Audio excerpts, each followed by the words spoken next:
지금도 영끌하라고 하죠. 계속 오른다. 지금이라도 돈 다 모아서 부동산에 올인해라. 이런 강의들 부동산 업자들 엄청나게 많이 나가죠. 지금도 그래요. 그런데 주담대 금리는 계속 오르고 있죠. 벌써 4.67%입니다. 이거 언제 수준이라고 그랬어요? 기준금리 1.75%일 때 수준이죠. 기준금리 1.75% 수준일 때 무슨 일이 일어났죠? 자, 지금도 이야기해요. 금리 올라도 집값 안 떨어진다. 과거에는 금리 엄청 많이 올랐는데 더 여러 차례 오르고 더 높은 수준으로 올랐는데도 집값은 올라가더라. 그런데 1.75% 수준이면 그때는 막 2% 넘어가고 그랬는데 금리 올라도 집값 안 떨어진다. 진짜 여기서 핵심을 보셔야 될 게 금리가 몇 퍼센트냐. 그래서 2% 이상이면 하락. 그 다음에 2% 미만이면 상승. 기준금리가. 이런 식으로 딱 정해진 시장이면 얼마나 좋겠어요. 그러면 정부에서 정책 지금 이미 2% 넘게 올렸을 거다. 금리가 몇 프로인지가 핵심이 아니죠. 금리가 올라가면 일단은 부담이 늘어나고 여력이 감소되죠. 그랬을 때 여력의 선이 있어요. 물론 심리에 따라서 이 선이 하향되기도 하고 상향되기도 하죠. 예를 들어서 똑같이 5억을 가지고 월 500을 버는 사람이더라도 집값이 올라가는 시기에는 내가 여력으로 한 10억짜리 집까지 생각해 볼 수 있다가 집값이 하락하는 시기에는 한 8억 정도까지만 생각을 한다든지 이런 식으로 심리가 변동이 될 수 있습니다. 하지만 금리가 올라가면 부담이 올라가고 여력이 떨어진다. 요게 핵심이죠. 근데 문제는 요걸 가지고 집을 살 수 있느냐.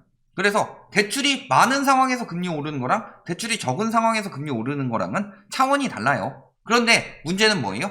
우리나라는 글로벌 금융위기 이후 전반적으로 돈을 풀더라도 대출은 축소시켰다.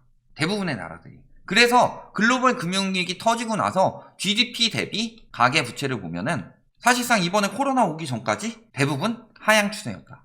세계적인 추세가 그랬어요. 그런데 우리나라는 뭘 했어요? GDP 대비 가계부채 올렸죠. 지금 막 집 사야 된다. 그래서 어떤 걸 많이 했느냐? MB정부 때는 뭘로 많이 올렸어요? 전세자금 대출. 전세자금 대출이 많이 나오면 집값이 올라가죠. 물론 집값이 떨어지긴 했지만 당시에는 전세자금 대출로 대출 많이 늘렸죠. 주담대 많이 늘어났네 하는데 그 주담대 내에 전세자금 대출이 포함되어 있습니다. 주담대가 70%인데 그 중에 전세자금 대출이 50% 총 가계부채에서. 그 다음에 다음 정부에는 초이노 믹스를 했죠. 그래서 GDP 대비 가계부채를 다른 나라들은 다 떨어지는데 우리나라는 올라갔어요. 그러니까 지금 금리가 낮아도 조금만 올려도 부담이 커지는 거죠. 그걸 나타내는 지수가 뭐예요? 부동산 같은 경우는 주택 구매력 지수, 주택 구입 부담 지수. 이거 두 개 다 리먼 때 정점보다 더 높다는 거죠. 금리는 훨씬 낮은데.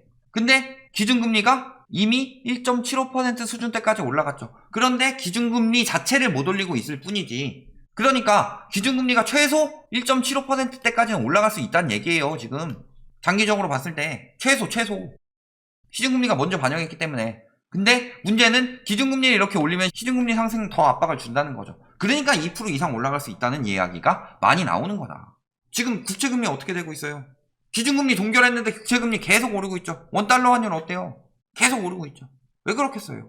금리를 더 올려야 한다는 상황이라는 거죠. 그리고 또 한 가지, 이게 기준금리 언제 때 수준이다? 1.75%대일 때 수준이죠. 근데 기준금리 1.75%대 무슨 일이 일어났냐? 하락장세가 나타났죠. 왜? 가계부채가 과거보다 훨씬 더 많이 쌓였기 때문에 기준금리 1.75%만 해도 가계에는 부담이 커져서 집값이 하락장으로 돌아섰다는 거죠. 그런데 지금 그때보다 부채가 적어요? 거품은 적어요? 집값이 떨어졌어요? 아니죠. 더 위험하다는 거예요, 이제. 금리 한두 번만 더 올리면 이제 하락장세로 돌아설 수밖에 없다. 이미 가계부채는 제한 들어가고 있고. 자, 전세자금 대출 고승범 위원장이 실수요라고 풀었죠. 근데 은행권 대출 규제 들어갈 때 정부에서 전세자금 대출이나 집단 대출을 규제해라 라는 말은 한마디도 안 했습니다. 은행권에서 자체적으로 한 거죠. 그런데 은행권에서 왜 자체적으로 했어요? 가계부채 6% 맞추는 것 때문에? 가계부채 6%가 왜 나왔을까요? 내년에 4%가 왜 나왔을까요? 핵심은 바젤3 규제를 맞추기 위함이에요. 지금 예대율 같은 경우는 거의 맞춰가는데 유동성 커버리지 비율이 안 맞춰졌죠. 32조가 필요하다고 합니다.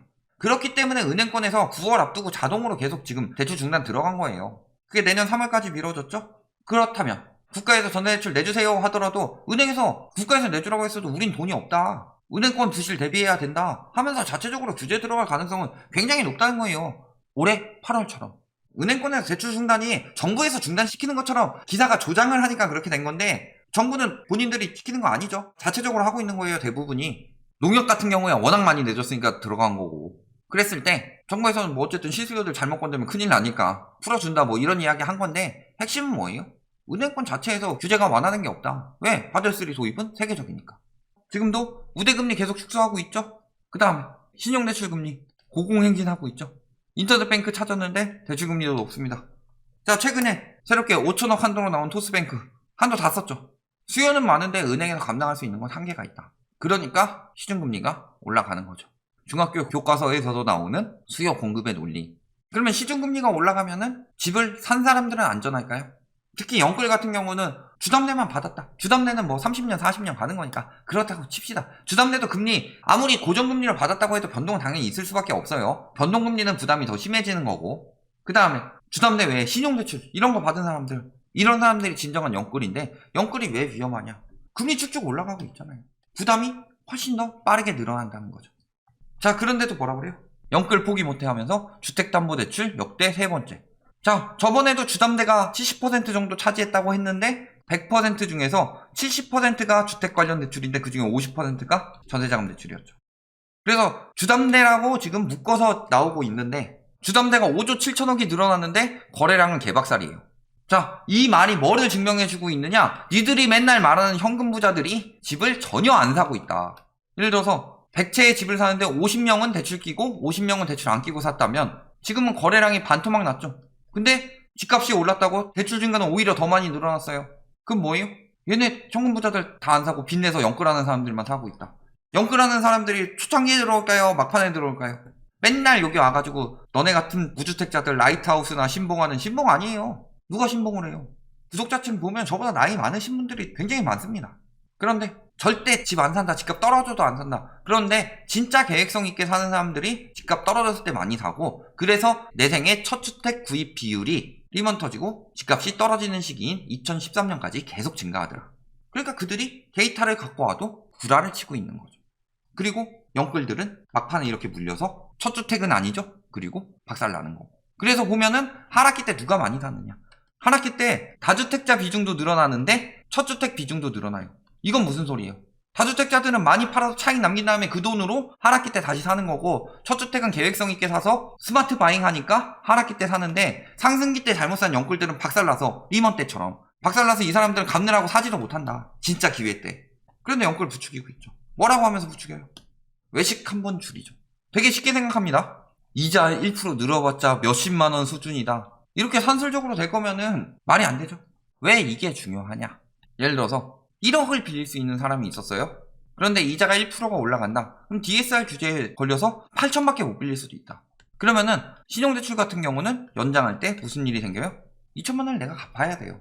외식 한 번 줄여가지고 2천만 원 갚을 수는 없죠. 외식을 엄청 좋은 데서 하시나 봅니다. 술 한 번 안 먹으면 된다. 적금이라고 생각하면 된다. 부동산 커뮤니티에서 이런 식으로 이야기를 하고 있는데 집값 상승하는 거랑 비교하면 이자는 하나도 부담 안 된다. 과연 그럴까요?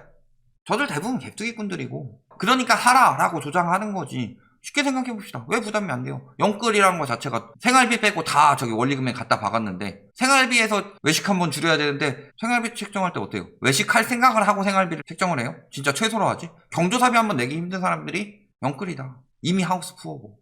그러면서 지금 주담대 늘어나고 있는 것도 대부분 뭐예요? 약정 위반도 굉장히 많죠. 2,000건 육박하고 있다 지금. 회수됐거나 회수 중. 자, 어떤 사람들이 회수가 돼요? 처분 조건부, 전입 조건부, 추가주택 구입 금지.